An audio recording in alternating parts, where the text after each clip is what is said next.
Hello hi everyone, welcome to Anitha's podcast. நான் உங்கள் Anitha. So இன்றைக்கி நம்ம வீடியோவில் எதை பற்றி பார்க்க போகிறோன்னா, ரொம்ப பெரிய லெவலாக பேசப்படுற ஒரு topic blockchain. So block செயின்னா என்ன, அதை பற்றி நம்ம இன்றைக்கி தெரிஞ்சுக்க போகிறோம். நான் தெரிஞ்சுக்கிட்டதை உங்ககிட்ட ஒரு ஹை லெவலாக ஷேர் பண்ண போகிறேன். ஸோ வாங்க வீடியோக்குள்ளே போகலாம். போகிறதுக்கு முன்னாடி சப்ஸ்கிரைப் பண்ணாதவங்க சப்ஸ்கிரைப் பண்ணிவிடுங்க, லைக் பண்ணுங்கள், ஷேர் பண்ணுங்கள், கமெண்ட் பண்ணுங்கள். இப்போது ஒரு எக்ஸாம்பிளாக உங்களுக்கு நான் ஸ்டார்ட் பண்ணுறேன். இப்போ முன் காலத்துலலாம், ஸோ ஓல்டன் டேஸில் நம்ம தாத்தாலாம் பார்த்தீங்கன்னா அவங்க காலத்தில் ஸோ ஒரு பண பரிமாற்றுதல் ஏற்படுதுன்னு வச்சுக்கோங்க. இப்போது ஒரு எக்ஸாம்பிள், இப்போ நான் ஒருத்தருக்கு பணம் கொடுக்குறேன். ஸோ அந்த பணம் கொடுத்தல், பணம் வாங்குதல், இதெல்லாம் வந்து அவங்க எப்படி மெயின்டைன் பண்ணுவாங்கன்னா, அவங்க லெட்ஜர்னு ஒரு சின்ன நோட்டில் எழுதி வச்சுப்பாங்க. நான் அவருக்கு பணம் கொடுத்துட்டேன்னு பணம் கொடுத்தவர் எழுதி வச்சுப்பார், அவர் பணம் வாங்கிட்டேன் அப்படின்னு சொல்லிட்டு அந்த மாதிரி அவங்க ஒரு நோட்டில் மெயின்டைன் பண்ணிட்டு இருந்தாங்க. ஸோ இது வெறும் நோட்டில் மெயின்டைன் பண்ணுறது யார் வேணால் ஏமாற்றலாம். ஸோ நான் இவன் பணம் வாங்கிட்டதா, இவர் பணம் வாங்காததா இவர் ஏமாற்றலாம், அவர் நான் பணம் கொடுத்ததா கூட ஏமாற்றலாம். ஸோ இந்த ஏமாற்றுதல் நடக்கிறதுனால அப்போ என்ன பண்ணலாம் அப்படின்னு யோசிக்கும் போது தான் ஒரு சென்ட்ரலைஸ்டான சிஸ்டம் கொண்டு வந்தாங்க. அதுதான் பேங்கிங். ஸோ பேங்க்ன்றது ஒரு சென்ட்ரலைஸ்டான தேர்ட் பார்ட்டி சர்வீஸ். ஸோ அவங்கக்கிட்ட நம்மளுடைய இன்ஃபர்மேஷன்லாம் நம்ம கொடுக்க ஆரம்பித்தோம். லைக் எல்லா டிரான்சாக்ஷன்ஸும் நம்ம யாருக்கு அனுப்புகிறோம், எவ்வளோ அனுப்புகிறோம், எந்த தேதியில் அனுப்புகிறோம், எந்த டைமில் அனுப்புகிறோம், எல்லா இன்ஃபர்மேஷன்ஸுமே பேங்க்கை ஒரு சென்ட்ரலைஸ்டான டேட்டா பேஸில் சேவ் ஆகுது. ஸோ இதனால் என்ன நடக்குதுன்னா, அது சென்ட்ரலைஸ்டாக இருக்கிறதுனால ஈஸியாக ஒரு ஹேக்கரால் ஹேக் பண்ண முடியும். ஹேக்கர்னு என்னென்னா, அவர் அந்த டேட்டா பேஸ்க்குள்ளே போயிட்டு 1000 1 லட்சமாக மாற்றலாம், 1 லட்சத்தை கோடிக்கணக்கில் மாற்றலாம். ஸோ அதுதான் ஹேக்கிங். ஸோ அதுக்குள்ளே அந்த ஒரு இன்ஃபர்மேஷனை போய் சேஞ்ச் பண்ணுறாங்க. ஸோ இது நடக்குது. ஸோ இதை எப்படி தவிர்க்கலாம்? அது மாத்திரம் இல்லாமல் இப்போ நம்ம டிரான்சாக்ஷன்ஸ் பண்ணும் போதோ சில சமயங்கள் அது ஃபெயிலாக போயிடுது. ஸோ ஃபெயில் ஆகுறதுனால என்ன ஆகுது, நம்ம சைட்லேருந்து காசு டெபிட் ஆகிடுது, நம்மளுக்கு போக வேண்டியவங்களுக்கு போக மாட்டேங்குது. ஸோ அந்த சமயத்தில் நம்ம ஒரு பேனிக் ஆகி கஸ்டமர் கேர் கால் பண்ணுவோம். ஸோ நிறைய ப்ராசஸ் இதில் நடக்குது. ஸோ அதனால் நம்மளுக்கு டைமும் வேஸ்ட் ஆகுது. அப்புறம் அது மாத்திரம் இல்லாமல் நம்மளுடைய இன்ஃபர்மேஷன் டேட்டாஸ் எல்லாம் அவங்க சேவ் பண்ணி வைக்கிறதுனால பேங்கர்ஸ் நம்ம அவங்களுக்கு சர்வீஸ் சார்ஜஸும் ப்ரொவைட் பண்ணுறோம். ஸோ நம்மளுக்கு டைம் வேஸ்ட் ஆகுது, சர்வீஸ் சார்ஜஸ் போகுது, ஹேக்கிங் பண்ணுறாங்க. இது எல்லாமே தவிர்க்கிறதுக்கு என்ன பண்ணலாம் அப்படின்ற போது தான் இந்த பிளாக் செயின்ற ஒரு டெக்னாலஜியை இன்ட்ரடியூஸ் பண்ணுறாங்க. ஸோ இந்த பிளாக் செயின் டெக்னாலஜினா என்ன பார்த்தீங்கன்னா, ஒரு செட் ஆஃப் பிளாக்ஸ் இருக்கும். ஒரு பிளாக்ஸ்லையுமே ஒரு செட் ஆஃப் இன்ஸ்ட்ரக்ஷன்ஸ் நம்ம சேவ் பண்ணி வைக்கலாம். இப்போ ஃபார் எக்ஸாம்பிள் நான் பேங்கிங் பற்றி சொன்னேன் இல்லையா, அந்த பேங்க்ல நடக்கிற டிரான்சாக்ஷன்ஸ்லாம் ஒரு டேட்டா பேஸில் சேவ் ஆகுதுல சென்ட்ரலைஸ்டாக. ஆனால் இதில் பார்த்தீங்கன்னா ஒவ்வொரு பிளாக்லேயும் நம்மளுடைய டிரான்சாக்ஷன்ஸ் எல்லா டீட்டெயில்ஸ்லுமே இருக்கும். ஸோ அந்த டிரான்சாக்ஷன் ஒன்ஸ் அந்த பிளாக் க்ரியேட் ஆயிடுச்சுன்னா யாராலுமே அதை வந்து டெலீட்டோ எடிட்டோ எந்த ஒரு சேஞ்சஸுமே பண்ண முடியாது. ஸோ ஒன்ஸ் இன்ஃபர்மேஷன் போட்டது தான், அதுக்கப்புறம் நம்மளால் எந்த ஒரு மாற்றமும் செய்ய முடியாது. ஸோ அதனால தான் இதை வந்து ரொம்ப ட்ரஸ்ட்னு சொல்கிறாங்க. ரொம்ப செக்யூரிட்டியாக, ஹை லெவல் செக்யூரிட்டியாக இருக்கும் இந்த பிளாக் செயின் நம்ம யூஸ் பண்ணுறதுனால. ஸோ இதை வந்து எப்படி அதுக்கு வந்து இவ்வளோ ஹை லெவல் செக்யூரிட்டி இருக்குன்றது உங்களுக்கு நான் சொல்ல போகிறேன். ஸோ ஃபார் எக்ஸாம்பிள் நான் உங்களுக்கு ஒரு 3 பிளாக்ஸ் வச்சு உங்களுக்கு ஒன்று சொல்கிறேன். இப்போ என்கிட்ட ஒரு 3 பிளாக்ஸ் இருக்குது. Block A, block B and block C.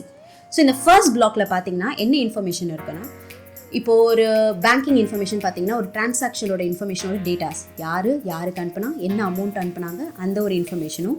அது மாத்திரம் இல்லாமல் அதுக்கு ஒரு பிளாக்குக்கோ ஒரு ஹேஷ் வேல்யூ க்ரியேட் ஆகும். ஹேஷ் வேல்யூனா என்னன்னு பார்த்தீங்கன்னா, அது ஒரு யூனிக் ஐடின்னு சொல்லுவாங்க. அது வந்து ஒரு நம்மளோட ஃபிங்கர் பிரிண்ட்ஸ் மாதிரி, ஓகேங்களா? ஸோ அதுக்கு ஒரு அல்காரிதம் ரன் ஆகும் இந்த ஹேஷ் வேல்யூ க்ரியேட் ஆகுது. ஸோ இந்த ஃபர்ஸ்ட் ஏ பிளாக்ல நம்மளோட டேட்டாஸ் இருக்கும், இந்த ஹேஷ் வேல்யூ இருக்கும். இந்த ஃபர்ஸ்ட் பிளாக் தான் ஜெனசிஸ் பிளாக்னு சொல்லுவாங்க, ஏன்னா அது ஃபர்ஸ்ட் பிளாக்ன்றதுனால.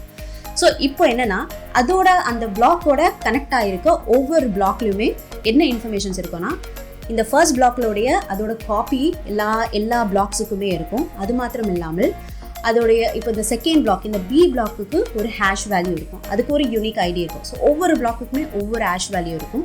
அது மாத்திரம் இல்லாமல் ப்ரீவியஸ் பிளாக், இந்த ஃபர்ஸ்ட் பிளாக்கோட ஹேஷ் வேல்யூவை இந்த ப்ரீவியஸ் ஹேஷ்ன்ற மாதிரி இது சேவ் பண்ணி வச்சிருக்கும். இப்போ இந்த செகண்ட் பிளாக்ல என்னென்ன இருக்கும், டேட்டாஸ் இருக்கும், அதோடைய ஹேஷ் வேல்யூ இருக்கும், ப்ரீவியஸ் அதாவது இந்த முந்தினதோடைய ஹேஷோட இதை சேவ் பண்ணி வச்சுக்கும் இந்த செகண்ட் பிளாக்ல.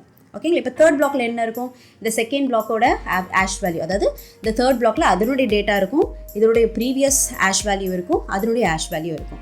ஸோ இந்த மாதிரி ஒரு hash value, previous hash value save பண்ணி வைக்கிறதுனால இப்போ ஒரு ஹேக்கிங் பண்ணுற வந்துட்டான்னு வச்சுக்கோங்க. இப்போ இந்த செகண்ட் பிளாக், இந்த பி பிளாக்கை வந்து அவர் வந்து ஹேக் பண்ணலான்னு நினைக்கிறார். ஸோ என்ன பண்ணுவார், அவர் போயிட்டு அந்த இன்ஃபர்மேஷனை செக் பண்ணி பார்த்துட்டு, ஓகே நான் சேஞ்ச் பண்ண போகிறேன்னு சொல்லிட்டு உள்ளே எதனா ஒரு வேல்யூ சேஞ்ச் பண்ண போனான்னா அவனால் பண்ண முடியாது. ஏன்னா இப்போ நம்ம அந்த பிளாக்குள்ளே எந்த இன்ஃபர்மேஷன் சேஞ்ச் பண்ண போனாலும் இந்த ஆஷ்ன்னு சொன்னாலே ஆஷ் வேல்யூ கிரியேட் ஆகணும்னு சொல்லியா அந்த ஆஷ் வேல்யூ சேஞ்ச் ஆகும். ஏன்னா நம்ம இந்த பிளாக்குள்ளே இருக்க இன்ஃபர்மேஷனை பேஸ் பண்ணி தான் ஒரு ஹேஷ் கிரியேட் ஆகும். ஸோ உள்ளே ஏதாவது சேஞ்ச் பண்ண ட்ரை பண்ணால் இந்த ஆஷ் வேல்யூ கம்ப்ளீட்டாக சேஞ்ச் ஆகும். ஸோ இந்த ஆஷ் வேல்யூ சேஞ்ச் ஆகுறதுனால என்ன ஆகுது, இப்போ இந்த பி பிளாக்ல தான் அவங்க ட்ரை பண்ணிட்டு இருக்காங்க ஹேக் பண்ணுறது. இதோடைய ஹேஷ் வேல்யூ கம்ப்ளீட்டாக சேஞ்ச் ஆகுறதுனால தேர்ட் பிளாக்ல வந்து நம்மளுக்கு அலாம் அடிக்கும்.